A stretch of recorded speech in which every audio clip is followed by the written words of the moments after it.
Buong suporta ang ibinigay ni NU Head Coach Jeff Napa kay Jake Figueroa matapos tuluyang umalis ang Bulldog Star patungong South Korea para sumalang bilang Asian import ng Ulsan Hyundai Mobis Phoebus.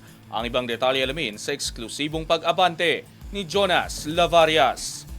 Sports Now. Sports Now. Exclusive.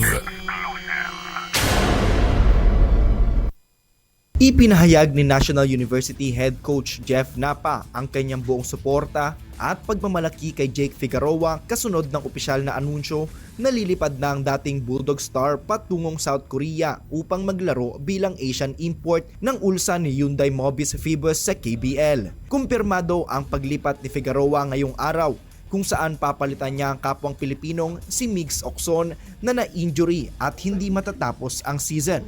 Sa eksklusibong panayam ng Abante Sports Now, aminado si Napa na nakita niyang ibinigay ni Figueroa ang kanyang buong lakas hanggang sa huling minuto ng kanilang 78-73 na do-or-die semifinal showdown kontra DLSU at nananatiling proud sa buong koponan. Binigay nila si Jake naman, Jake is Jake naman yan.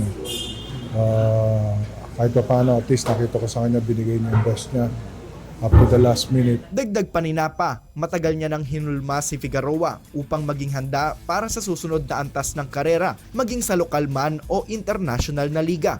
Binigyan diin ng coach na kung ano man ang landas na tatahakin ni Figueroa, nasa kanya ang buong suporta at pagtitiwala ng coaching staff, lalo na't ang forward ay isa sa pinaka-consistent at all-around performance ng NU ngayong season. Kaya nga kung paano ko siya minold ngayong taon, ready ko talaga siya if ever na mag-isip siya mag-pro, dito man or sa abroad, nandun naman yung support ako sa kanya. Kung ano man yung magiging career ng Jake, alam niya naman kung ano yung lagi kong binibisyon sa kanya. Matagal nang pinag-uusapan ang posibilidad na pag-alis ni Figueroa matapos ang breakout season niya sa UAAP Season 88 kung saan nagtapos siya bilang number 4 sa statistical points, bit-bit ang 77.3 points at isa sa mga pangunahing dahilan kung bakit nag-top seed ang Bulldogs.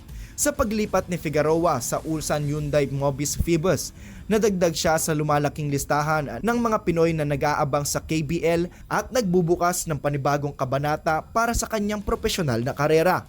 Ako, si Jonas Lavarias, Abante Sports, now na.